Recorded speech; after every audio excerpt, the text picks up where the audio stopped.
오늘 출애굽기 7장에서 11장입니다. 10재앙을 다 모두 다루려고 합니다. 분량이 많으니까 서로는 생략하고 본론으로 들어가겠습니다. 7장 1절에서 7절은 그 애굽에 대한 심판과 이스라엘의 구원에 대한 하나님의 약속이 나타나 있습니다. 그러니까 이 부분은 이제 뒤에 이어질 그 10재앙에 대한 서론격에 해당하는 그런 본문이라고 할 수 있습니다. 여기 보면 이제 그 하나님께서 직접 바로 왕의 마음을 완고하게 하실 것이라고 이야기합니다. 그리고 하나님께서 그 완고해진 바로를 심판하실 것이라고 이렇게 말합니다. 이스라엘은 한때 이집트의 그 구원자였습니다. 그죠? 거의 굉장히 힘들었던 그 이집트를 요셉이라는 인물로 인해서 또 회생이 되기도 했던 그런 은혜를 입은 그런 국가가 이제 이집트에게서 이스라엘이었는데, 그들은 이제 이스라엘 백성들 숫자가 많아지니까 그 두려움 때문에 그들을 칠지 모른다는 그 두려움 때문에 그들을 국가의 노예로 삼고 압제했습니다. 이것은 불의한 일이었습니다. 하나님은 그런 악해진 바로를 심판하십니다. 그때 그 심판이 이렇게 막 10재앙을 행하고 장자를 죽이고 해야 되는 심판이 아니라 바로의 완고함 그 자체가 하나님의 심판이라는 것입니다. 그러니까 지금 이제 하나님께서는 바로에 대한 심판을 돌이키지 않으시려고 하십니다. 바로에게 이미 충분한 기회를 주었고 바로는 너무 많은 악행을 저질렀습니다. 그래서 하나님 공의로우신 하나님께서는 바로를 심판하시기 위해서 바로의 마음을 완고하게 하시는 것입니다. 그러니까 이 말은 누군가의 마음이 완고해졌다는 것은 하나님의 임박한 심판이 도래했음을 알리는 것입니다. 그가 분명한 명백한 증거들과 또 정황들을 가지고도 그의 악행을 부인하고 또 돌이키지 않으려 할 때는 하나님께서 그를 심판하실 수밖에 없습니다. 그렇지 않습니까? 그럴 때는 하나님께서 그가 돌이키지 못하도록 그의 마음을 완고하게 하신다는 것입니다. 그래서 여러분, 우리가 이것을 깨달아야 합니다. 우리 안에 있는 완고함과 교만함은 그 자체로 하나님의 심판입니다. 또한 그것은 돌이킬 수 없다는 것을 이야기해 줍니다. 바로가 돌이키지 않으므로 하나님은 그들을 심판하십니다. 근데 이 심판하시고 나서 하시는 일이 무엇이냐 하면 이스라엘을 그 땅에서 인도하여 내십니다. 그리고 하나님을 섬기게 할 것입니다. 이것이 하나님의 이제 구원의 패턴입니다. 그죠? 하나님의 구원의 패턴 어떤 것입니까? 하나님이 바벨론을 심판하시고 이스라엘을 구원하십니다. 하나님께서 이집트를 심판하시고 이스라엘을 구원하십니다. 하나님께서 로마를 심판하시고 이스라엘을 구원하십니다. 요한계시록에 보면 하나님은 온 세상을 바벨론, 음녀 바벨론, 로마 제국으로 이어지는 온 세상의 제국들을 심판하시고 이스라엘을 건져내어서 구원하십니다. 이러한 일관된 패턴이 보여주는 것이 무엇이냐면 세상은 하나님의 심판의 대상이라는 것입니다. 세상은 하나님의 심판의 대상입니다. 그럼 세상은 어떻게 회복과 해방을 얻을 수 있느냐 하면 바로 오직 하나님 나라 안에서라는 것입니다. 하나님의 백성들의 삶을 통해서 세상은 회복될 수 있습니다. 그래서 성경은 그리스도 안에서라는 표현을 계속해서 사용합니다. 세상은 하나님의 심판을 받습니다. 그럼 세상은 오직 하나님 나라 안에서 해방과 회복을 얻을 수 있습니다. 하나님은 세상으로부터 하나님의 백성을 구원하셔서 하나님 나라의 새로운 질서 속에서 살아가게 하시려는 것입니다. 그래서 그리스도인들은 반드시 세상으로부터 나와야 합니다. 우리는 죄와 사망이 지배하는 세상으로부터 구원을 얻어서 하나님이 통치하시는 하나님의 백성이 됨으로 구원을 얻는 것입니다. 어떤 뜻인지 아시겠죠? 우리는 세상으로부터 구원을 얻는 것입니다. 세상으로부터 하나님의 백성으로, 세상으로부터 에클레시아로, 부르심받은 자로, 세상으로부터 하나님의 교회로 그렇게 우리는 구원을 얻는 것입니다. 그래서 하나님이 우리를 구원하시는 목적은 하나님의 나라로 새로운 사회가 되어서 세상에 하나님 나라의 질서를 구현하는 데 있다고 할 수 있습니다. 그러니까 머리가 되시는 우리 통치자인 하나님이 계시고 하나님의 통치를 받는 하나님의 백성들이 있고 이 하나님의 백성들이 세상에 사회에 새로운 질서인 하나님의 나라 그 하나님의 뜻대로 세상을 살아감으로 말미암아 세상이 회복되는 것이죠. 그래서 그리스도인의 사명은 그렇다고 할 수 있습니다. 그리스도인은 새로운 가정의 질서, 새로운 기업의 질서, 또 새로운 인간관계의 질서, 새로운 사업적인 질서, 또 새로운 문화와 예술의 창조 이러한 것들을 통해 세상을 구속하는 것입니다. 세상을 변혁하는 것입니다. 그리스도 안에서입니다. 그래서 에베소서는 이것을 뭐라고 부르고 있냐 하면 이것을 선한 일이라고 부르고 있습니다. 에베소서 2장 10절을 보시면 이 구절은 굉장히 중요한 구절입니다. 우리는 하나님의 작품입니다. 이 하나님의 작품을 우리는 자꾸 개인적으로 이해하잖아요. 근데 에베소서는 우리 공동체가 하나님 나라의 백성들의 공동체인 교회가 하나님의 작품이라는 뜻이에요. 우리는 하나님의 작품입니다. 왜 우리를 하나님의 작품으로 만드셨냐 하면 선한 일을 하게 하시려고 하나님께서 그리스도 예수 안에서 우리를 만드셨습니다. 하나님께서 이렇게 미리 준비하신 것은 우리가 선한 일을 하며 살아가게 하시려는 것입니다. 라고 이야기하고 있습니다. 그래서 구원이라는 것은 우리가 하나님의 새로운 백성, 하나님 나라의 새로운 질서를 살아가는 공동체, 또 백성됨 그 자체가 구원이라는 것을 알 수 있다는 것입니다. 그런 점에서 교회는 하나님의 놀라운 구원의 질서입니다. 이제 열지향이 시작되기 전에 하나님께서 소론격의 이적을 이제 보여주십니다. 모세의 지팡이와 일곱 술사들의 지팡이가 대결을 벌입니다. 오늘 본문에 보면은 그냥 이러한 일들이 일어난 게 아닙니다. 어떤 일들이 일어났냐 하면 이제 9절에 보시면 바로가 너희에게 이적을 보여달라고 요구하거든 이렇게 되어 있어요. 지금 바로가 뭐 하자는 겁니까? 뭐 하자는 거죠? 대결을 벌이자는 거죠. 그죠? 대결을 벌리자 하는 거죠. 니네 신이 얼마나 힘이 있느냐 그러면 이적을 보여라는 것입니다. 그때 이제 모세와 아론에게 하나님께서 시키신 일이 있었잖아요. 그게 뭐였죠? 지팡이를 던지는 것입니다. 지팡이가 뱀이 되게 하는 이적이었습니다. 이 뱀의 형상은 이집트 왕권을 의미한다고 했습니다. 그죠? 이집트 왕권을 의미합니다. 이 바로의 이적을 통해서 우리가 알 수 있는 게 있어요. 이 바로의 이적을 통해서 알 수 있는 게 뭐냐 하면 바로가 이집트를 어떤 방식으로 지배해 왔는가 하는 거예요. 그 이집트의 지배 권력이 어떻게 이집트를 지배해 왔는가를 바로의 이적이 보여주는 거예요. 그게 뭔지 아십니까? 두 가지예요, 두 가지. 여기 본문에 보면은 이 모세와 아론이 그 두 지팡이로 뱀을 만드니까 어떻게 하느냐 하면 그들의 술사와 또 현인들 11절에 보시면 이에 바로도 현인들과 요술가들을 불렀는데 라고 이야기하고 있습니다. 현인들은 누구겠습니까? 예, 그죠? 이집트의 신화를 가르치는 사람들이겠죠. 천문학을 연구하고 온 세상이 어떻게 돌아가는지 그 이치를 백성들에게 가르쳤던 사람들이 현인들이었습니다. 그죠? 그들이 세상을 지배하는, 세상을 지배한 지배신화, 그 지배신화를 해석하고 또 그 지배신화를 퍼뜨리고 가르치고 그것을 통해서 이집트의 지배 권력이 온 이집트를 지배할 수 있도록 만들었던 사람들이 바로 이 현인들이었어요. 근데 이 현인들의 말을 실제로 눈에 보이도록 만든 사람들이 누구였겠습니까? 술사들이었다는 것입니다. 술사들. 봐라! 이집트의 신들이 살아있다. 예, 그게 이제 술법사들이 했던 일이라는 것입니다. 이집트 지배계급들은 마술로 민중들을 지배해 왔습니다. 그것은 속임수였어요. 그래서 있잖아요. 셋째 재앙에 가면 이재앙, 모기재앙이 나오거든요. 이로도 번역할 수 있고 모기로도 번역할 수 있는데 이재앙이 나와요. 거기에서 술사들이 뭐라고 말하느냐 하면 이것은 하나님밖에 하실 수 없는 일입니다 라고 고백해요. 그럼 뭐예요? 이때까지 했던 게 뭐예요? 이때까지 했던 일은 신들이 한 일이 아니고 우리가 했던 일인 거예요.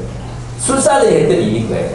무슨 뜻인지 아시겠죠? 이것은 하나님만 할 수 있습니다. 이 얘기가 자백인 거죠. 자백. 고백과 자백의 차이를 아시죠? 예, 어쩔 수 없이 그들은 자백할 수밖에, 타의에 의해서 고백하는 게 자백이잖아요. 자백할 수밖에 없었던 것입니다. 이집트의 현인들은 이집트의 신화로 민중들의 상상력을 지배했습니다. 그리고 그 신화에 따라 그 신화에 맞추어진 삶을 살아가게 만들었습니다.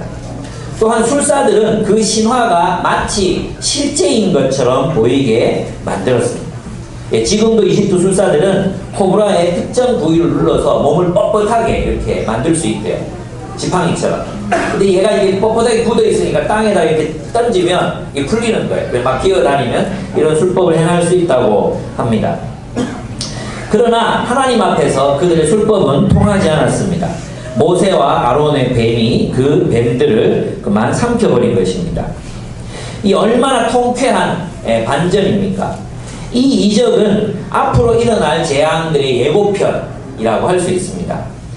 이집트를 지배하고 있던 지배 신화, 그들은 이 신화와 술법으로 이집트 사람들의 상상력을 지배하고 또한 피지배 계층의 사람들을 짓눌렀습니다. 하나님은 모세의 지팡이로 그들의 지팡이를 삼켜버리게 하심으로 그들의 거짓된 지배 신화를 무너뜨리십니다. 이것이 열 재앙의 본질적인 성격입니다. 열 재앙의 본질적인 성격은 무엇을 무너뜨리는 데 있냐 하면 이집트 지배 권력의 지배 신화와 또 그 거짓된 그 술수 그것을 그 지배 신화를 무너뜨리는데 이 열 재앙이 사용되고 있다는 것을 우리는 알 수 있습니다. 이런 거죠. 그들의 신은 아무것도 아니라는 것입니다. 그리고 하나님만이 살아계신 유일하신 하나님이심을 드러내는 것, 그것이 열 재앙의 목표라는 것입니다.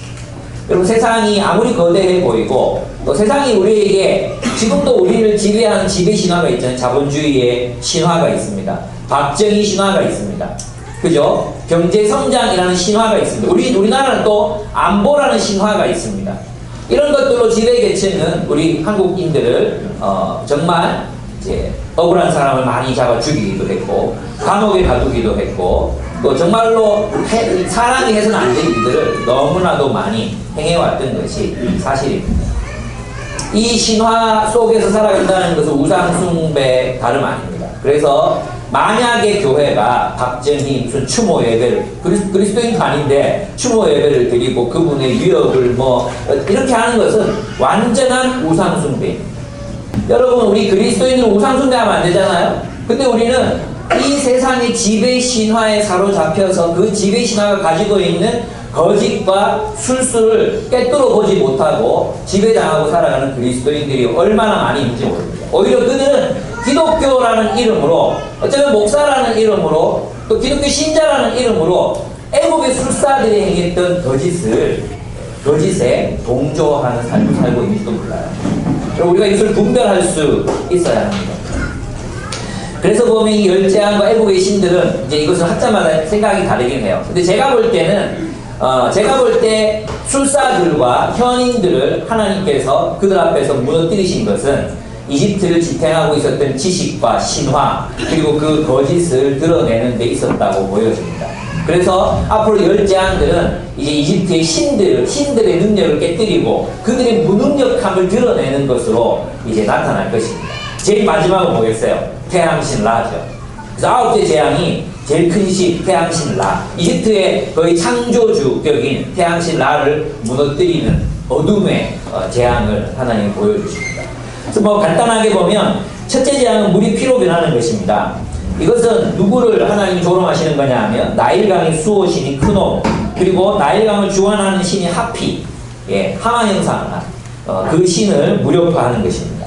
또 두 번째 재앙은 개구리입니다. 이 개구리는 다산을 상징했습니다.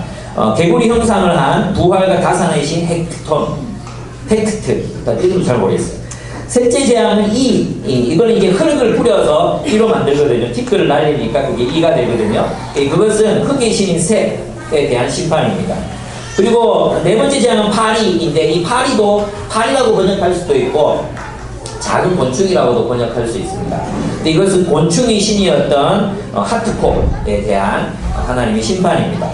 다섯째 재앙은 가축의 악질입니다. 근데 이제 이런 이집트 신화를 보면 이 아피스라는 황소 머리를 한 그런 신이 나옵니다. 이게 이제 가축의 신입니다.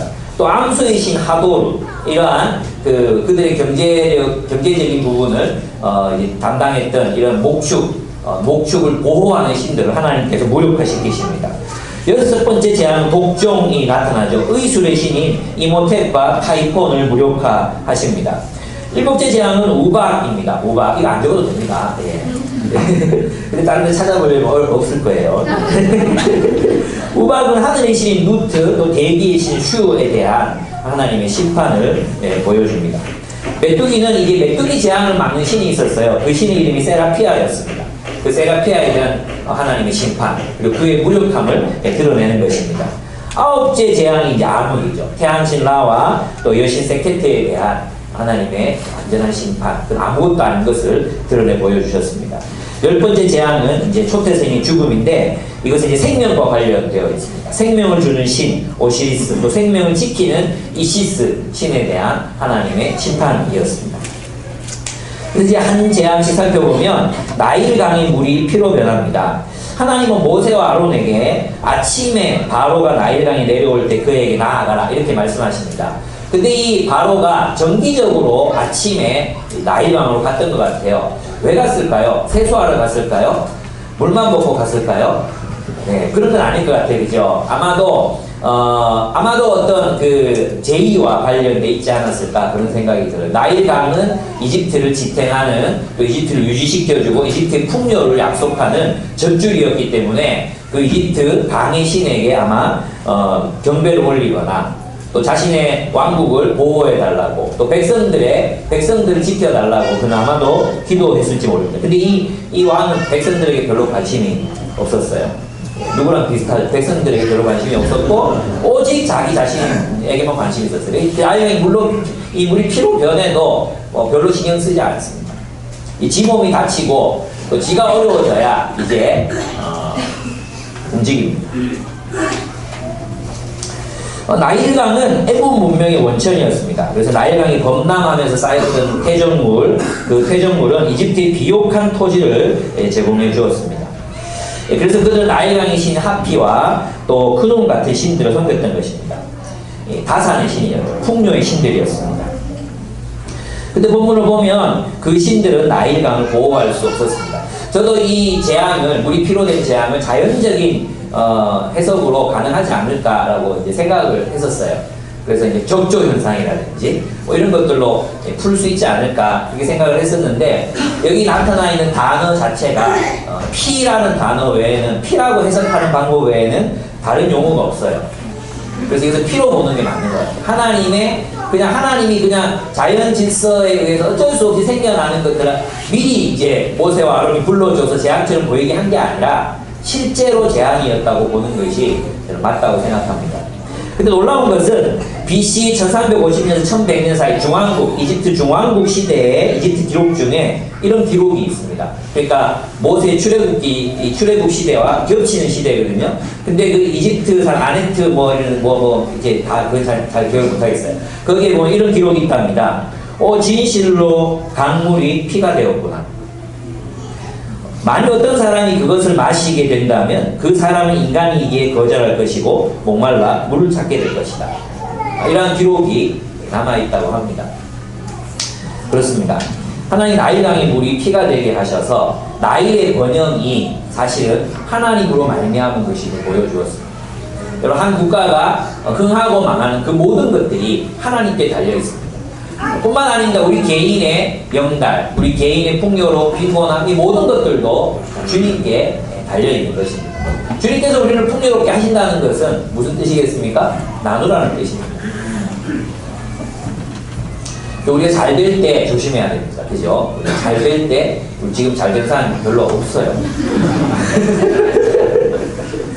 예, 잘 될 때 우리가 조심해야 되는데, 그래서 우리는 안심하고 이 본문을 이야기할 수 있습니다. 두 번째 재앙은 개구리 떼 재앙입니다.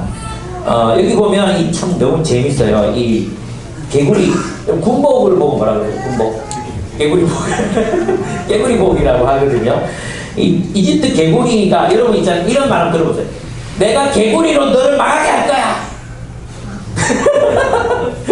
개구리가 너를 공격하게 할 거야. 얼마나 웃기게 들립니까? 웃기지 않습니까? 예, 개구리가 무슨 전사도 아니고 특전사도 아닌데, 예, 개구리가 너를 칠 거야, 너를 망하게 할 거야. 이렇게 말한다면 정말 웃길 것 같아요. 그 웃기는 일이 실제로 일어났을 때는 이것은 어마어마한 재앙으로 그들에게 다가왔습니다. 개구리가 있어야 할 곳이 어디죠? 강이죠. 강과 늪, 물입니다. 그럼 이집트의 바로는 하나님의 법 아래에 있어야 하는 피조물이었습니다. 그건 신이 아니었습니다. 근데 여러분, 이집트 왕 바로는 자신을 누구라고 불렀는지 아십니까? 호루스라고 불렀습니다. 호루스.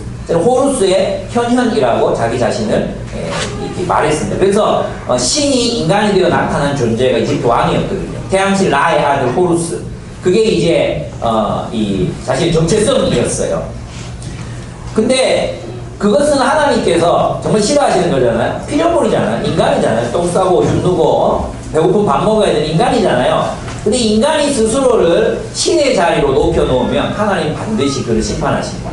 신의 자리에 있는데 자기가 하는 모든 일은 초복이에요. 초복. 자기가 하는 모든 일은 다 정당해. 자기가 하는 모든 일은 국가를 위한 거야. 자기가 하는 모든 부정과 부패도 다 백성들을 위한 거야. 이게 바로 자신을 신의 자리로 올려놓는 무례한 짓입니다. 우리 법 아래에 있어야 되거든요. 그죠? 하나님의 법 아래 하나님의 통치를 따라야 되는 우리 모두는 하나님의 법을 따라야 하는 피조물들입니다. 그러나 바로는 자기 자리를 지키지 않았고 스스로를 높여서 하나님 자리에 올랐습니다. 그는 쉽게 다른 사람의 무고한 생명을 빼앗았고 또 사람들에게 노역을 강제했고 많은 사람의 삶을 불행에 빠뜨렸습니다. 하나님은 그런 바로에게 이렇게 말씀하십니다. 네가 만일 보내기를 거절하면 개구리로 너의 온 땅을 치리라. 이 얘기를 들었을 때 저는 바로 웃었을 거라고 확신합니다. 야, 무슨 우리 비밀 결사대 이런 것도 아니고 우리가 당신도 모르게 군대를 조직했습니다. 암살자를 보낼 것입니다. 닌자도 있습니다. 뭐 이런 것도 아니고 그저 깨구리로 너를 칠 것이다. 얼마나 웃겼겠습니까? 쳐봐. 여러분 같으면 안 그랬겠습니까? 제가 같으면 야 해보라 한번 깨구리를 한번 쳐봐라 이렇게 했을 겁니다. 근데 이제 하나님이 무수한 개구리대로 하여금 자신의 자리를 떠나게 하십니다. 나일강을 떠나서 어디까지 들어갑니까? 아무데나 막 기어오르게 합니다. 바로의 궁, 침실, 식탁, 떡반죽 그릇, 사람들. 여러분, 개구리가 뭘 상징한다 그랬어요? 다산을 상징했더니 다산을 상징하는 개구리가 침실에 들어갔어요. 이게 얼마나 코믹한 상황입니까? 네. 침실이 무엇이면 아이를 임신하는 장소잖아요. 거기에 개구리들이 침범해서 막 들어가는 거예요. 이 얼마나 웃기고 코믹한 상황인지 모릅니다. 근데 이제 또 더 웃기는 거는 이 애국의 술사들입니다. 술사들이 나도 할 수 있다 하면서 안 그래도 깨구리가 많은데 깨구리를 더 많이 만들어요. 우리도 할 수 있다 하면서 깨구리를 더 많이 만들어요. 이 얼마나 웃기는 상황이 지금 벌어진지 모릅니다. 여러분, 하나님의 법을 무시하고 자신이 피조물임을 잊고 스스로 하나님 노릇하려는 모든 자들은 하나님의 저주와 심판을 받게 됩니다. 그들은 조롱거리가 될 것입니다. 예, 바로가 하나님 앞에 기어 올랐잖아요. 그래서 이걸 보고 뭐라 그럽니까? 미러링이라고. 하나님은 바로를 미러링하고 계십니다. 네가 나한테 기어 오르냐? 깨구리가 너한테 기어 오를 거야. 그 하찮은 깨구리, 밟으면 터지는 그 개구리가 너희에게 기어 오를 거야. 하나님이 미러링을 하고 계십니다. 진짜 미러링이 돼가십니다. 감히 깨구리가 떡반죽에 침실에 마구 들어갑니다. 여러분, 우리는 경계선, 이 하나님의 경계선은 침범해서 안 됩니다. 하나님의 진리가 진리입니다. 하나님의 주권, 그것을 우리는 인정해야 합니다. 근데 우리가 만약 인간이 그 하나님의 주권을 인정하지 않고 하나님의 경계선을 침범하고 스스로 하나님 노릇하려 한다면, 내가 하나님의 말씀에 굴복하지 않고 내 감정과 내 주관과 내 생각이 기준이 된다면 그것은 하나님의 경계선을 침범하는 것입니다. 때때로 하나님이 우리에게 요구하시고 말씀하시는 것과 내가 생각하는 상식이 다를 수 있습니다. 우리는 누구에게 굴복해야 합니까? 하나님께 굴복해야 합니다. 근데 만약 내 상식을 주장하고 이것이 옳다고 믿는다면 그것은 바로가 했던 일과 다른 것이 아닙니다. 견딜 수 없었던 바로는 그들을 떠나보내겠다고 약속하지만 약속은 또 번복됩니다. 우리도 번번이 경험하고 있잖아요. 약속은 또 번복됩니다. 왜 이렇게 하나님이 이 상황과 이 상황을 똑같이 이렇게 몰고 가시는지 잘 모르겠어요. 네, 너무 신기해요. 네. 그래서 이 본문이 끝날 때쯤 되면 기쁜 소식을 들을 수 있지 않을까 그런 생각이 들기도 합니다.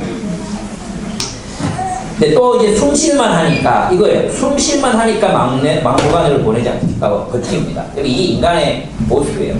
그죠? 우리는 막 공경에 빠지고 고난이 오고 시련당하고 막 돈도 없고 이런 게 얼마나 하나님 옆에 많이 매달리는지 모릅니다.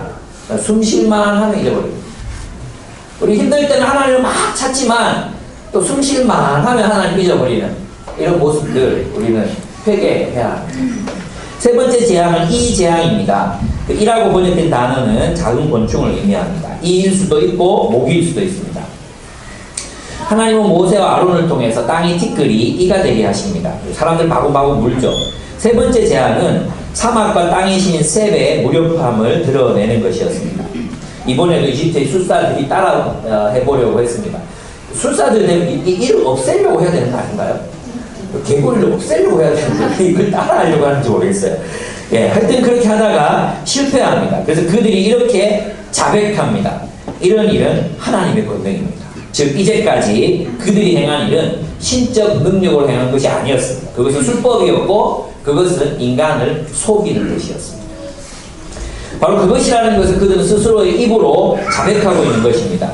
이처럼 이 세상의 신들은 무력합니다. 그들의 신화는 단번에 무너질 수밖에 없는 것입니다. 여러분, 이 세상을 형성하고 있는 신화들, 그 신화들도 무력합니다. 우리가 그 신화를 믿기 때문에 그 신화가 위력을 발휘하는 것입니다. 우리가 세상이 우리에게 이게 하는 그 신화, 지금 심지어 수많은 개신교인들이 믿고 있는 신화가 있습니다. 우리나라 공산화되면 다 죽는다, 이 신화. 안보의 신화, 경제 성장의 신화, 또 그래서 경제 성장을 이끌어내었던 지도자에 대한 신화, 이 신화들이 우리 한국 교회를 온통 사로잡고 있습니다. 그러나 이것을 우리가 이 신화가 무력화되려면 어떻게 해야 됩니까? 이 신화를 믿지 않으면 됩니다. 우리는 오직 하나님의 이야기를 믿는 사람이에요. 그리고 우리에게 두 가지 선택이 있어요. 한 가지 선택은 이 세상이 만들어놓은 신화를 따라 사는 거예요. 자본주의의 신화는 만몬 신화, 소비주의의 신화, 많이 가져야 행복해질 수 있다. 또 우리는 많이 가져야 베풀 수 있다. 많이 가져야 선한 일도 할 수 있다. 이것은 철저한 만몬의 신화입니다. 이 신화를 우리가 믿는 한 이 신화는 우리들에게 위력을 가할 것입니다. 그러나 우리가 하나님의 복음을 믿는다면 우리 이 신화를 거부하고도 살아갈 수 있습니다. 그래서 결론부에서 조금 더 다루도록 하겠습니다. 또 이제 바로는 마음이 독해집니다. 이 마음을 완고하게 하고 이스라엘을 떠나지 못하게 합니다. 네 번째 재앙은 이제 파리 재앙입니다. 여러분이 이제 이 더운 지방에 살다 보면은 제일 힘든 게 뭐예요? 곤충이에요. 제일 무서운 게 곤충이에요. 곤충. 이 곤충들인데 이 파리들 중에도 흡혈파리가 있었대요. 흡혈파리. 이 흡혈파리한테 한번 물리면 그 부위가 이제 종기가 생겨난답니다. 또 어떤 파리는 수면병을 일으키는 파리들이 있어요. 이 파리한테 물리면은 자다가 죽어요. 그래서 파리를 여러분이, 우리나라 파리는 굉장히 선해요. 우리나라 파리들은 굉장히 선해요. 좀 악한 파리에도 해변에 가면은 왜 이렇게 쪽 빨아먹는 진짜 따갑게 하는 그런 파리 있잖아요. 그런 건 좀 성가시고 좀 그런데 우리는 잠들다가 죽거나 그러진 않잖아요. 근데 이 더운 지방에 가면 파리 때문에 죽는 경우도 생깁니다. 여러분, 대이집트 제국이 주변의 강대국들도 아니고 자객들도 아니고 파리떼의 공격을 받아 황폐해질 것이었습니다. 하나님은 하찮은 하찮은 곤충들을 일으키셔서 이집트를 부끄럽게 하고 계십니다. 이집트가 파리한테 망했다 하더라. 이게 얼마나 쪽팔리는 이야기겠습니까? 살충제도 없던 시절이었습니다. 그런데 이제 넷째 재앙부터 달라지는 점이 있습니다. 무엇입니까? 이 재앙들이 그리스도인들, 하나님의 백성들에게 임하지 않는 것입니다. 하나님이 구별하시는 것입니다. 여러분 이 이야기는 마태복음 24장에도 동일하게 반복됩니다. 예수님께서 마지막 날 어떤 심판이 있습니까? 예, 심판이 있다고, 고난이 있다고 얘기했어요. 근데 하나님, 예수님께서 그리스도인인 너희들은 내가 보호할 것이라고 말씀하시거든요. 계시록도 똑같아요.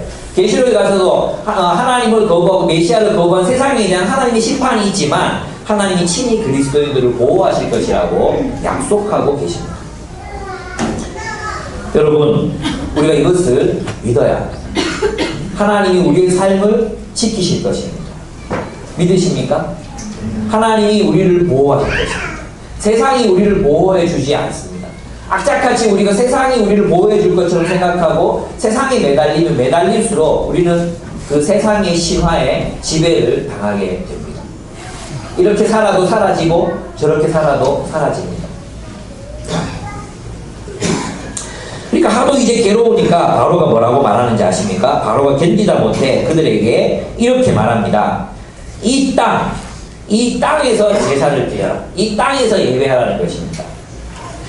이 땅이 무엇을 의미합니까? 바로가 지배하는 땅, 내 지배력이, 내 지배력과 내 통치권이 미치는 범위 안에서만 너희는 제사를 드릴 수 있다는 것입니다. 모세 아론이 거절합니다. 그러니까 너무 멀리는 가지 마라. 이러고 보내주려고 합니다.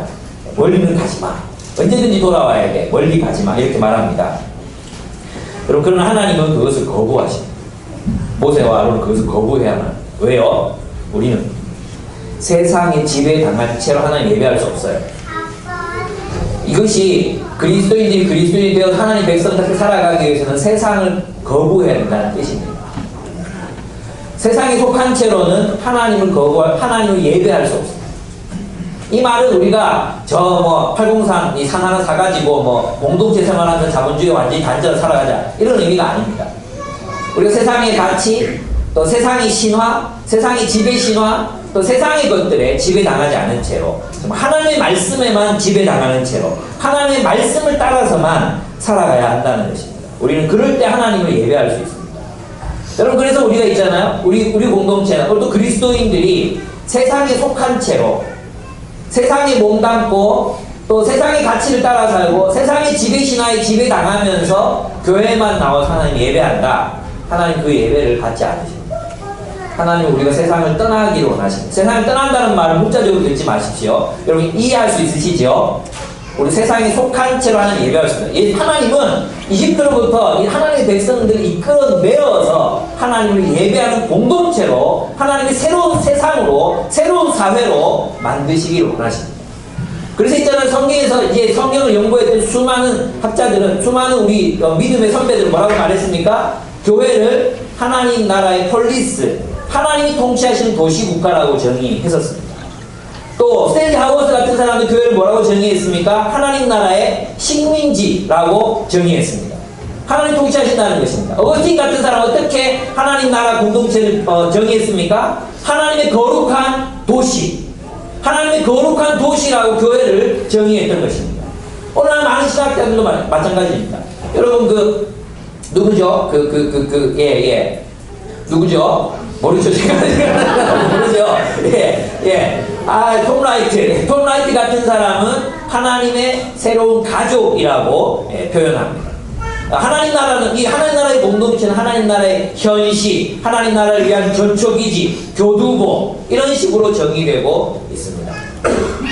그것은 무엇입니까? 우리는 세상에 있지만, 세상 한복판에 있지만 세상을 떠난 공동체, 세상의 지배로부터 자유로운 공동체를 이루어가야 하는 것이 바로 교회의 책무라는 것입니다. 여러분, 제가 자주 말씀드려도 여러분이 못 알아들으시더라고요. 그래서 또 얘기를 하는데, 에클레시아가 뭐죠? 교회죠. 네, 교회의 원래 원어는 에클레시아입니다. 에클레시아는 무슨 뜻인지 아십니까? 부름받은 자들의 모임이라는 뜻입니다. 근데 여러분, 로마서 1장에 보면 뭐라고 되어 있어요? 그리스도께서 우리를 부르셔서라고 되어 있어요. 하나님의 뜻에 복종하게 하려 하심이라 그랬어요. 이게 에클레시아예요. 에클레시아는 뭐냐 하면 하나님을 왕으로 섬기는 사람들의 정치적인 모임이 에클레시아예요. 원래 에클레시아라는 단어는 정치적인 단어예요. 정치적인 회학, 박사모, 이런 게 에클레시아예요. 박사모. 요거 에클레시아예요. 에클레시아. 또 어떻게 에클레시아죠? 또 뭐가 있죠? 하여튼 뭐 박사밖에 생각이 안 나지. 좋은 에클레시아가 없다. 예, 하여튼은 예, 그런 모임들을 에클레시아라고 불렀어요. 원래 모임이라는 단어를 쓸 때는 다른 단어들이 있었어요. 근데 그런 단어를 쓰지 않고 바울은 의도적으로 에클레시아라는 단어를 사용합니다. 정치적인 모임이라는 거예요. 누구를 왕으로 모시냐? 그리스도를 왕으로 모시는 사람들의 모임이 바로 교회라는 것입니다. 그러니까 교회는 세상을 떠나야 되는 거예요. 세상의 가치, 세상의 지배신화, 세상의 권력으로부터 우리는 자유로 그래서 하나님의 나라를 살아가야 되는 공동체를 이루어가야 한다. 여기에 해답이 있습니다. 네, 모세가 기도하자 파리 때는 사라졌습니다. 좀 살만하니까 어떻게 됐습니까? 바로는 또 약속을 뒤집습니다. 바로는 또 약속을 뒤집습니다. 약속 어기는 사람들은 믿으면 안 돼요. 어떤 그 약속을 보고 믿으면 안 돼요. 그가 약속을 지킨 사람이었는가를 보고 믿으셔야 합니다. 다섯 번째 재앙은 이제 가축 전염병의 재앙입니다. 애굽인들은 가축을 보호하는 신이 암소신 하토르와 황소신 아피스를 섬겼습니다. 그러나 애굽의 신들은 무능했습니다. 그들은 결국 전염병을 돌았던 것이죠. 바로가 이스라엘 백성들을 보내지 않으면 그들에게 가축에 전염병이 생길 거라고 말했습니다. 그러나 이스라엘의 가축들은 전염병에 걸리지 않을 것이라고 말씀했습니다. 모세의 말대로 애굽의 가축들이 죽어나갔습니다.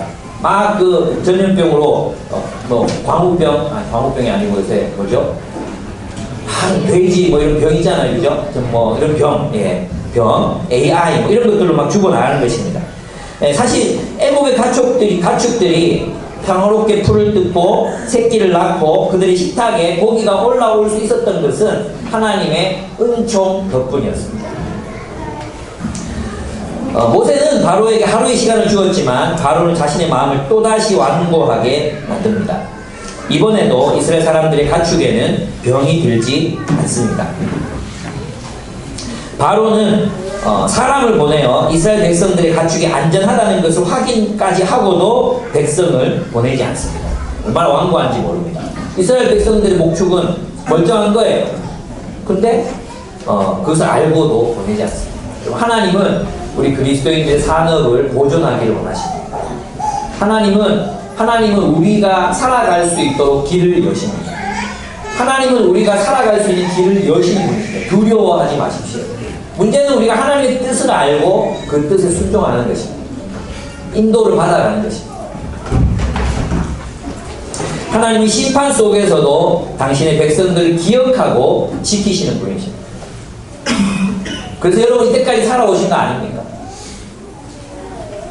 여섯 번째 재앙은 독종의 재앙입니다. 점점 이집트인들을 향한 심판이 그 강도를 더해가고 있습니다. 이제까지 하나님은 애국인들의 몸, 그것은 건드리지 않았어요. 근데 이번 재앙은 이집트인들의 몸과 짐승들의 몸에 모세가 뿌린 두 움큼의 재가 날아가서 악성 종기가 나는 것이었습니다.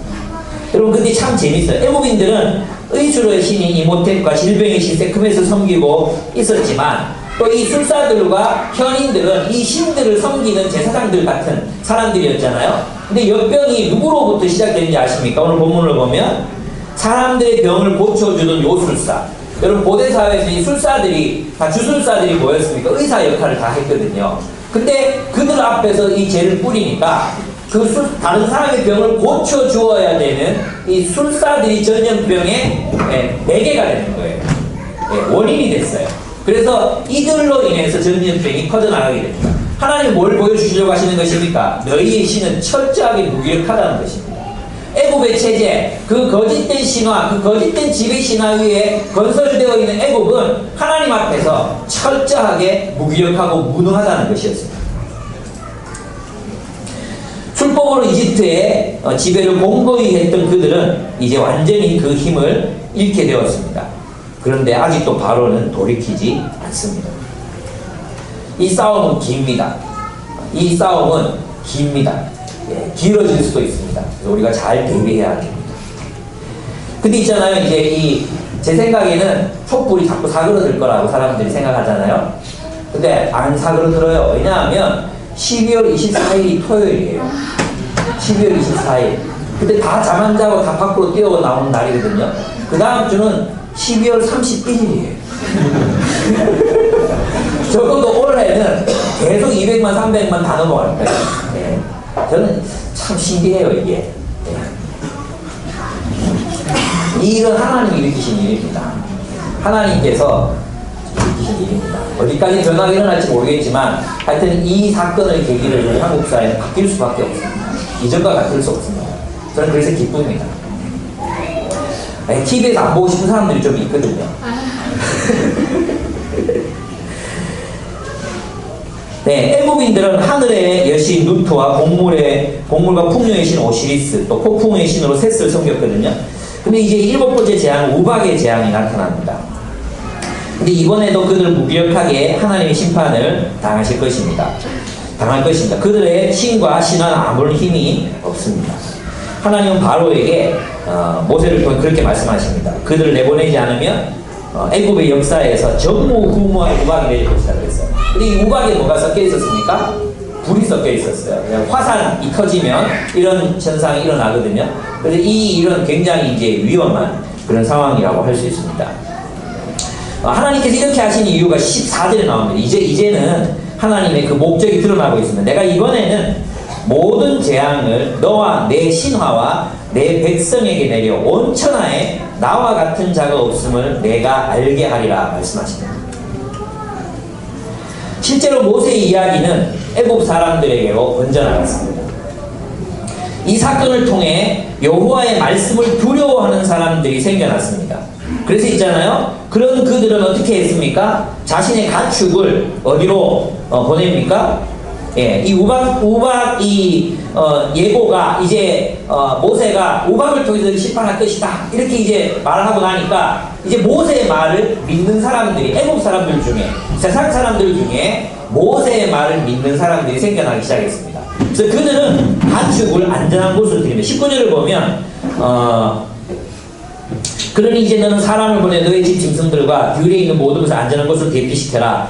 집 안으로 들어가지 않고 들에 남아있는 사람이나 짐승은 모두 쏟아지는 우박에 맞아 죽을 것이다 했습니다. 그래서 바로 이 신하들 가운데서 주님의 말씀을 두려워한 사람들은 자기의 종들과 집 짐승들을 집 안으로 피하게 하였습니다. 그러나 주님의 말씀을 마음에 두지 않은 사람은 자기의 종과 집 짐승을 들에 그대로 내버려 두었습니다. 그들은 다 죽었습니다.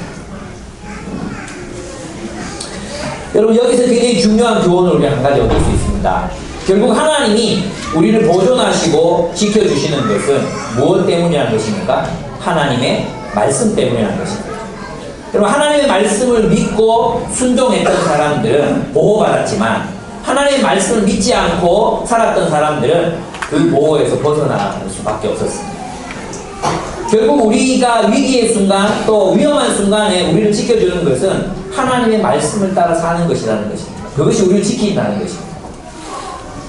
그럼 저희 부부가 요 주에 이제 결혼 기념일이 켰습니다. 작년 20주년 때는 제가 마음속에 20주년을 좀 근사하게 보내야지 이렇게 생각하고 싸우는 바람에 결혼 기념일인지 아닌지도 모르고 막 그렇게 지나갔습니다. 제가 이제 바다를 보고 싶었거든요. 바다에 가자니까 가기 싫다는 거예요. 싸웠으니까 가기 싫다는 거예요. 바다 비슷한 데도 보여주겠다고 이제 저기 왜 그 남매지 연못 위에 거기 카페 있잖아요. 거기를 갔는데 계속 시키도록 한 거예요. 그래가지고 싸웠죠. 아주 악몽 같은 결혼 기념일. 21주년이 됐어요. 21주년. 벌써 21년이나 살았어요. 21주년이 돼서 이제 또 근사한 시간 가지고 싶은데 공부방에서 또 밥을 잘했다고요. 나는 또 이게 오전에 간사 모임을 마치고 좀 데리고 포항이나 바다를 좀 보고 싶다고 생각했는데 오후 4시, 5시 이 다 마치고 나니까 5시 넘었어요. 그때 뭘 하겠나 집에 가서 잠이나 자자 하고 이제 그런 마음으로 이제 있었거든요. 근데 이제 그러면 안 되는 것 같은 거예요. 그래서 예전에 이균호 목사님하고 이제 워터원 하다가 봐둔 레스토랑이 있었어요. 여기 경산에 가면 그 무슨 천이 남매천 무슨 천이죠? 근데 그 천이 그러잖아요. 시내가 그러는데 그 위에 보면 시모라는 모 레스토랑이 있어요. 뷔페.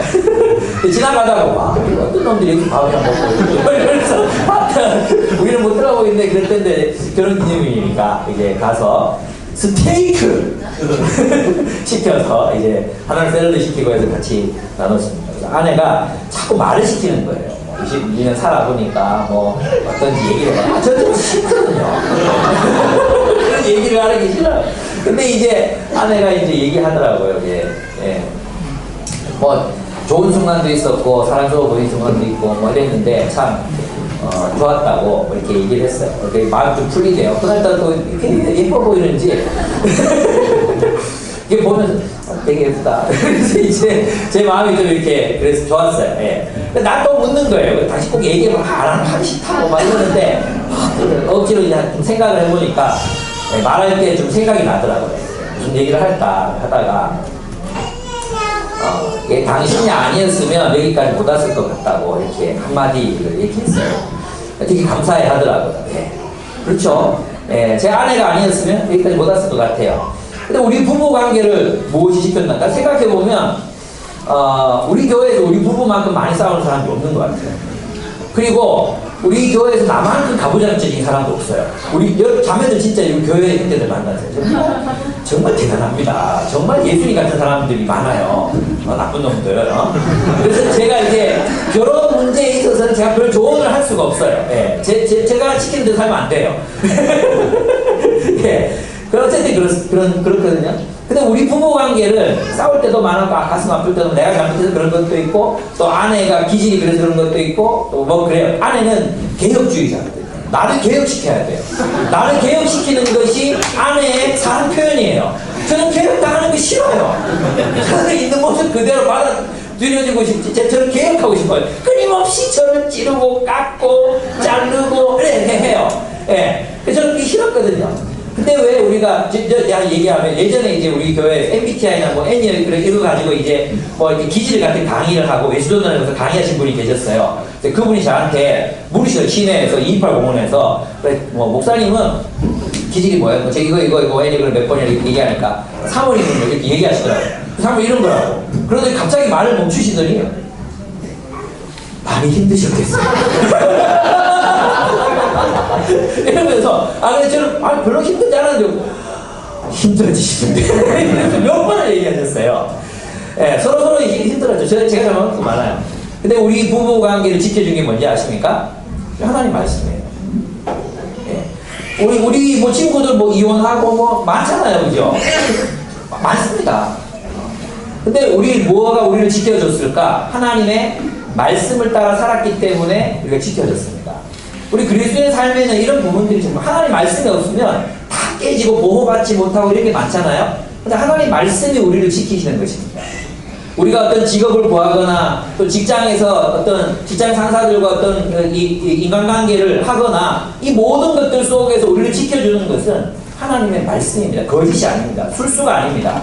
고 노건 목사님이 하시신 말씀, 이 시청 공무원으로 계셨거든요. 아주 이제 오랫동안 사람들 지켜보시면 사실 말씀이셨어요.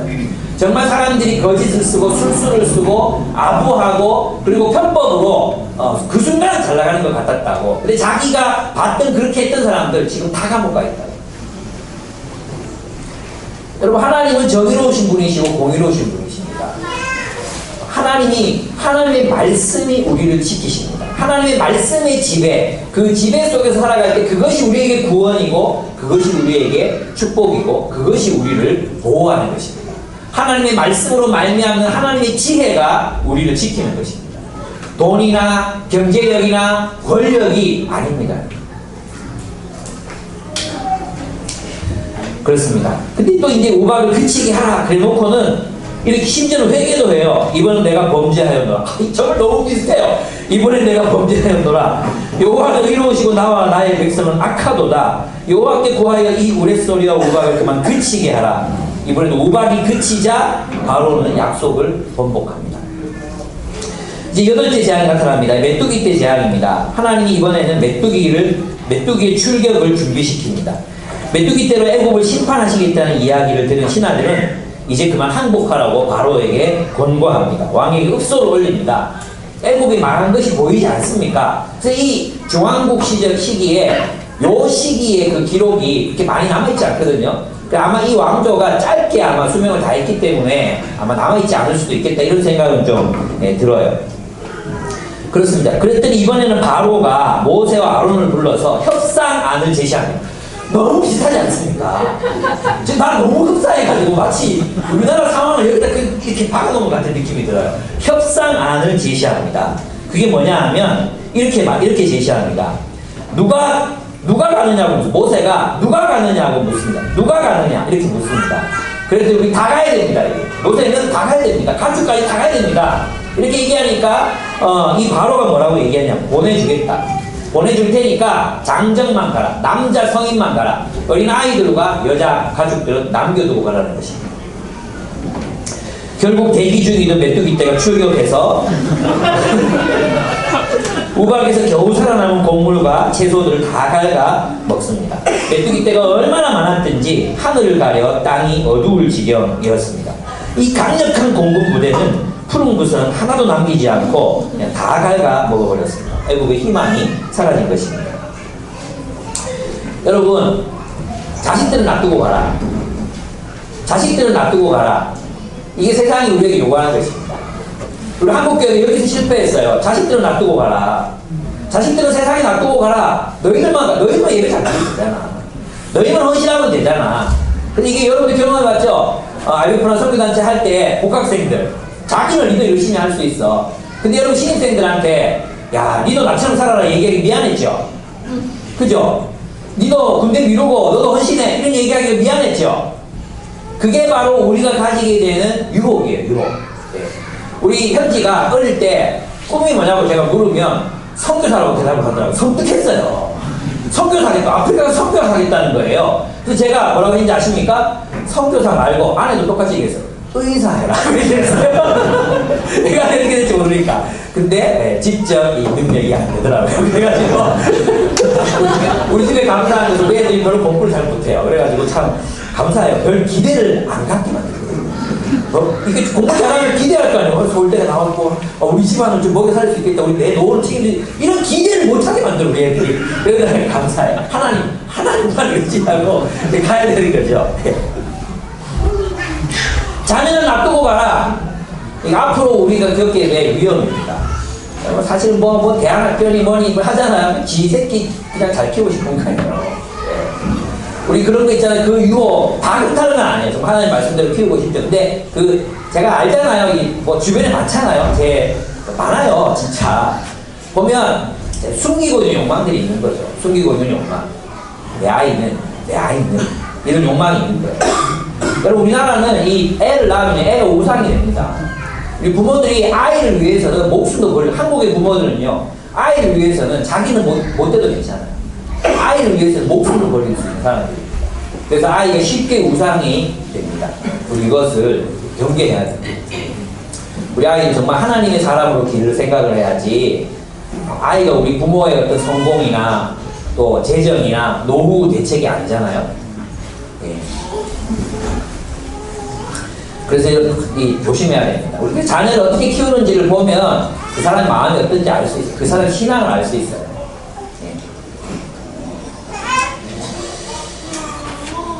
우리 자녀들도 우리처럼 살아야 돼요. 왜 이렇게 싸늘해지죠? 우리 자녀들도 우리처럼 살아야 돼요. 우리 자녀들도 하나님 사랑하고 우리 자녀들도 하나님 섬기고 우리 자녀들도 먼저 그 나라와 그 의를 구하고 우리 자녀들도 대학에 가서 복음 전하고 우리 자녀들도 해외 선교로 나가고 우리 자녀들도 갚은 눈물들을 위해서 사는 삶을 살아야 돼요. 아멘? 아멘. 직장인들이 아멘 크게 했어요. 가정수 아멘? 네. 아멘. 뭐라고 했죠 제가? 농담입니다. 네. 아홉 번째 재앙. 이건 흑암의 재앙입니다. 바로는 스스로를 태양신 라의 아들 호루스라고 믿었습니다. 또 때로는 그 자신이 태양신 라라고 이야기했어요. 태양신 라는 그들에게 최고의 신이었습니다. 하나님은 그들에게 흑암을 보내십니다. 태양신 라도 그 앞에서 아무것도 아닌 거죠. 근데 있잖아요. 3일 동안, 3일 완전수잖아요. 3일 동안 이 흑암이 어떤 흑암이었냐면 만질만한 흑암이었다 이렇게 얘기합니다.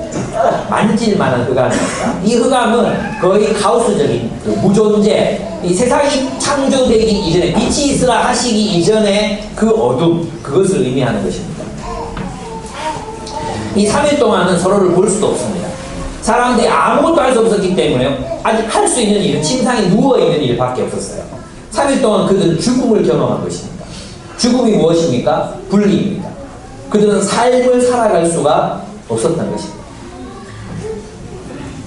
죽음은 무관계, 무존재, 이잖아요? 이 흑암은 그들이 무존재가 무엇인지, 무관계가 무엇인지, 그 죽음을 경험하는 시간이 바로 3일이었습니다. 얼마나 무서웠겠습니까? 아무것도 아닌 존재가 되는 것, 그것을 그들은 체험했던 것입니다. 반면에 이스라엘 사람들이 사는 곳에는 빛이 있었습니다.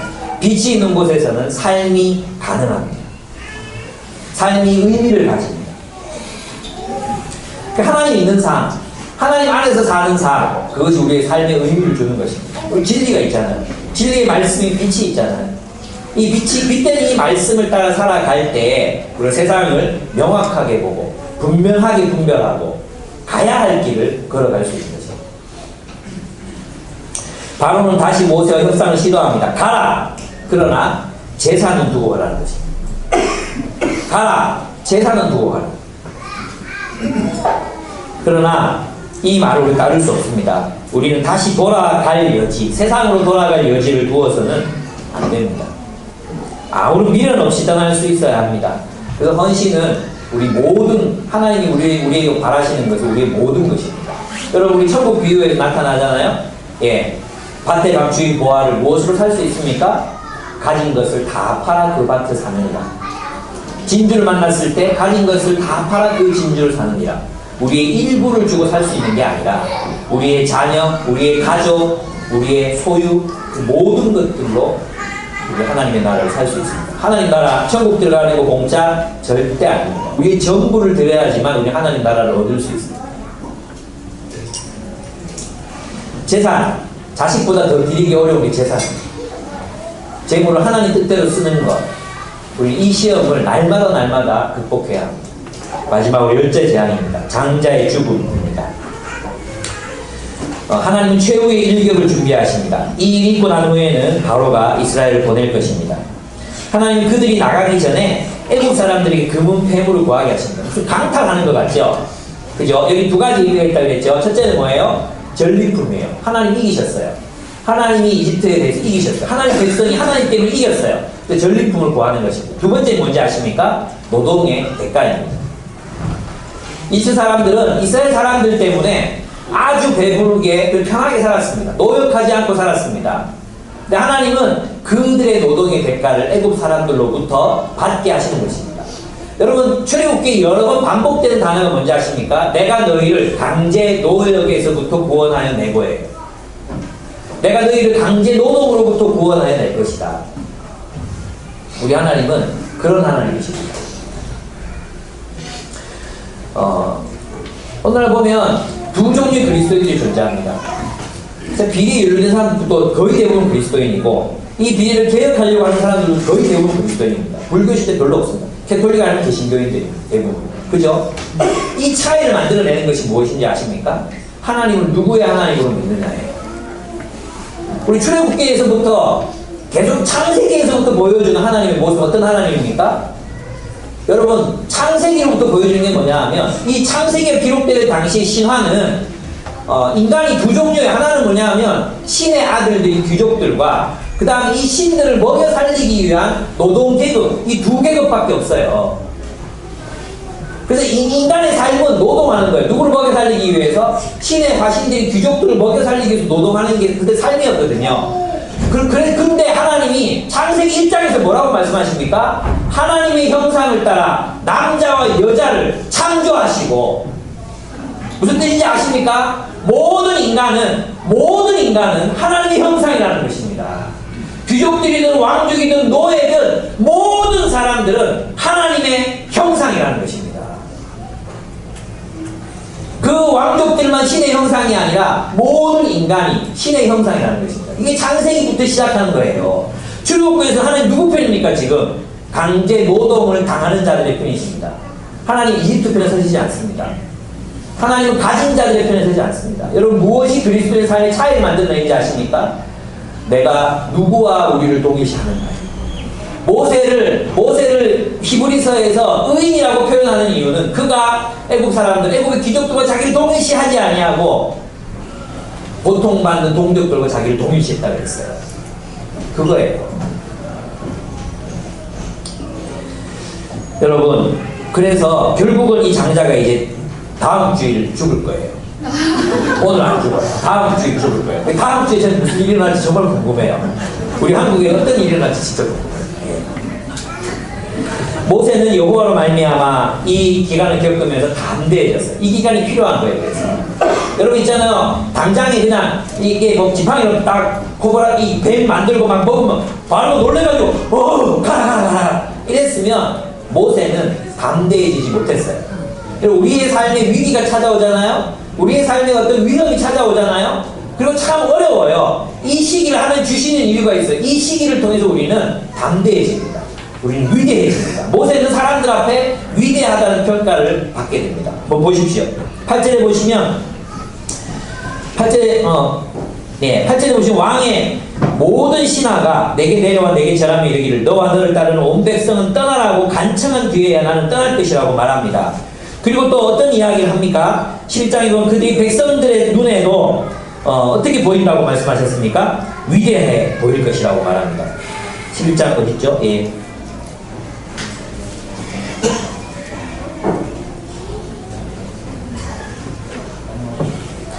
네, 3절입니다. 주님께서 이 사람들 이스라엘 백성들에게 호감을 가지게 하시고 이거 아닌데 여기 뒤에 있구나. 예. 또 이집트 땅에서 바로의 신하와 백성이 이 사람 모세를 아주 위대한 인물로 여기게 하였다고 했습니다. 여러분 이 모세를 보십시오. 모세는 애굽 땅에서 나그네된 자였습니다. 어디에도 소속될 수 없었던 그런 사람이었습니다. 살인자였습니다. 도망자였습니다. 애굽에서 잊혀진 존재였습니다.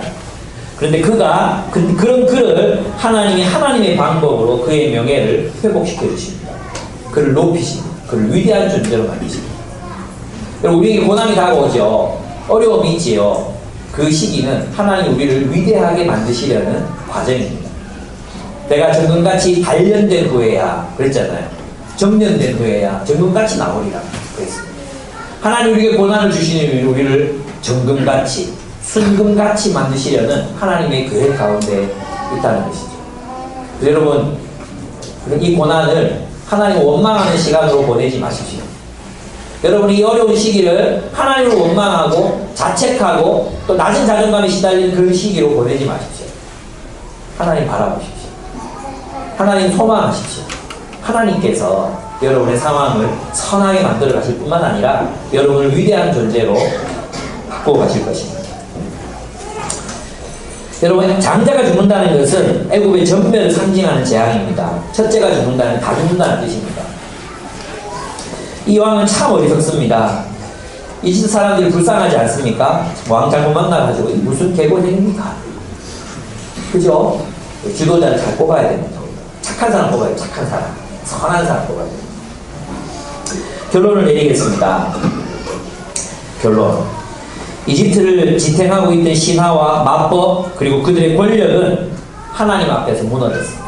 얼마나 통쾌합니까? 이 세상 그 막강한 권력 무너지지 않을 것 같았던 세상의 이 권력 그 권력은 하나님 앞에서 철저하게 부서져 내렸습니다. 오늘 우리 시대의 부정한 권력 우리 시대를 장악하고 있는 이 부정한 권력 불의한 권력 영구히 집권할 것 같았던 이 권력도 하나님의 권세 앞에서 반드시 무너질 것입니다. 우리 하나님, 우리 창조주 하나님 앞에서 그것들은 아무것도 아님이 드러날 것입니다. 그러므로 우리는 소망해야 합니다. 하나님께서 하나님의 정의와 공의로 악한 권력을 심판하실 것을 소망하고 기다려야 할 것입니다. 여러분 우리 시대의 신화들을 이야기해드렸습니다. 이 악한 신화의 생산지가 교회라는 것에 저는 경악을 금할 수가 없습니다. 이 신화들 아까도 말씀드렸던 박정희 신화 이 신화는 깨어져야만 합니다. 이 신화가 아닙니다. 어떻게 경제가 성장하면 사람을 무고한 사람을 그렇게 수없이도 많이 죽였던 그런 것들이 어떻게 잘 먹고 잘 살면 되는 겁니까? 이렇게 잘 살게 된 게 박정희 때문입니까? 말도 안 되는 그런 신화에 사로잡혀 있으면 안 됩니다. 우리는 박정희 체제, 이 체제를 극복해야 합니다. 뿐만 아닙니다. 뭐 건국 신화, 뭐 이승만 신격화, 이런 말이 안 되는 이야기들을 교회가 생산해내고 있습니다. 어떻게 그런 말도 안 되는 얘기를 합니까?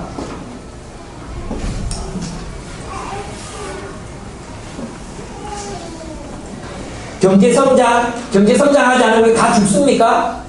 앞으로 경제성장 안 합니다. 될 수가 없습니다. 뭐 어떻게 되겠습니까? 이제 우리는 경제성장을 통해서 이렇게 떡고물 떨어지면 그걸로 먹고 사는 거, 지금 경제성장 얼마나 많이 했습니까? IMF 때 기업들 다 망하는 걸 국민들이 다 은, 집안에 있는 폐물 다 갖다 바치고 살려놨더니 겨우 뭐 했습니까? 사람들 잘랐습니다. 임금 줄였습니다. 그 줄어드는 임금이 지금까지 유지되고 있고, 그 기득권들은 그때 받던 임금의 10배, 100배 그렇게 성과급을 받아가고 있습니다. 이 신화 우리 깨뜨려야 됩니다. 안보 신화, 오직 평화는 평화로 이루어지는 것이지 적대감으로 이루어지는 것이 아닙니다. 그것은 오히려 더 큰 폭력을 가져올 뿐입니다. 교회는 이러한 신화를 무너뜨리는 일에 앞장서야 되는 공동체이지, 이 신화를 더 공고히 만들어서 성도들과 백성들을 우상 숭배에 빠지게 하는 그런 공동체가 되면 안 된다는 것입니다. 또 오늘 많은 교회들이 왜 이러한 신화를, 하나님의 말씀을 가르쳐야 할 그런 교회들이 왜 이러한 신화를 공고하게 만들고 마치 애국의 술사들과 같이, 현인들과 같이 그러한 짓을 하고 있느냐는 것입니다. 이 신화를 깨뜨려야 합니다. 우리 젊은 그리스도인들만이라도 성경적인 분별력을 가지고 이 세상의 악한 권력, 저는 이제 정권 바뀌더라도 저는 또 비판할 거예요. 저를 오해하지 마세요. 저는 문바도 아니고 저는 이재명빠지만 어쨌든 그래요. 하여튼 그래요. 근데 요새 마음이 좀 흔들리고 있어요. 예. 마음이 좀 흔들리고 있는데 어쨌든 저는 또 정권 바뀌고 또 부정부패하면 또 심판해야죠. 어떤 사람 만나가지고 누구를 만나서 선교사를 만났는데 이러더라고. 아니 그전 정권에는 불의한 거 없었습니까? 그러는 거예요. 불의한 거 있었으면 읽고 일어나야지. 그리고 처벌받았잖아. 안 그렇습니까? 불의한 일이 있으면 그리스도인이 항거를 해야지. 예전에도 그랬으니까 지금도 괜찮다는 말이 그게 말이 됩니까? 그게 말입니까? 막걸리입니까? 그런 말도 안 되는 이야기들을 가지고 교회가 그런 논리를 재생산하고 그건 말이 안 되는 얘기예요. 우리는 새로운 질서를 이제 써내려 가야 됩니다. 그리고 이제 새로운 생각을 하는 사람들을 우리를 길러야 합니다. 여러분, 신앙과 정치가 별개라고 생각하십니까? 성경 전부가 정치 얘기입니다. 정치. 왕에 대한 얘기입니다. 왕에 저항하는 선지자들의 이야기입니다. 선지자들이 그냥 하나님 말씀만, 복음만 전했습니까? 그렇지 않습니다. 성경 전부가 정치 이야기입니다. 예수님 모델로 오셔서 왕대로 오셨습니다. 왕. 통치하러 오셨습니다. 그럼 우리는 하나님의 통치, 예수 그리스도의 통치를 우리가 신실하게 받들어야 되지 않겠습니까? 그렇습니다. 하나님은 세상에 아무것도 아닌 하나님의 백성들 편에 서시는 분이십니다. 하나님께서 하나님의 백성들을 이집트에서 불러내서 구원하시는 이유는 우리 이 백성들이 하나님의 정의와 공의를 실현하는 나라 공동체가 되게 하려 하심인 것입니다. 그러므로 교회는 항상 없는 자들, 아무것도 아닌 자들과 함께 해야 하는 것입니다. 예수께서 오셔서 누가복음에서 성경을 펴시고 읽으신 성경이 무엇이었습니까?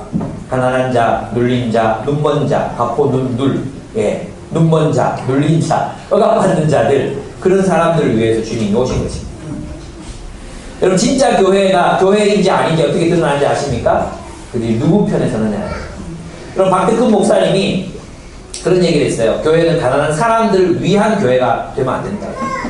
교회는 가난한 자들의 교회가 되어야 한다고 이야기했습니다. 여러분, 우리 이런 생각하죠? 내가 부자가 돼서 나는 가난한 사람들 도울 거야. 내가 부자가 돼야 가난한 사람들 도울 수 있어. 나는 가난한 사람을 위한 삶을 살 거야. 그게 위선이라는 거예요. 성경은 가난한 자들을 불러 모아서 그 가난한 자들이 하나님의 정의와 공의를 실현하는 위대한 나라를 건설하기를 원하십니다. 그게 하나님 나라입니다. 그래서 여러분, 교회를 이렇습니까? 부자들이 좋은 옷 입고 좋은 차 타고 와서 모여서 그저 필리핀에 가보면 이제 그런 일 많이 해요. 바자야, 바자. 있는 사람들이 바자야, 바자. 필리핀 교회들이 하는 게 그래서 이제 좋은 식사하면서 돈 냅니다. 그리고 그 돈으로 가난한 자들에게 나누어 줍니다. 하나님 원하시는 방식이 아닙니다. 우리는 더 레디칼해야, 더 급진적인 삶을 선택해야 합니다. 하나님이 여러분에게 돈을 많이 벌게 해주신다고 하더라도 우리는 부자로 살면 안 됩니다. 하나님께서 여러분에게 많은 재정적인 축복을 하신다고 하더라도 우리는 부자로 살면 안 됩니다. 우리의 삶의 수준을 가난한 자들에게 맞추고 그리고 어떻게든 그들과 함께 살아갈 궁리를 해야 하는 것입니다. 그래야 복음입니다.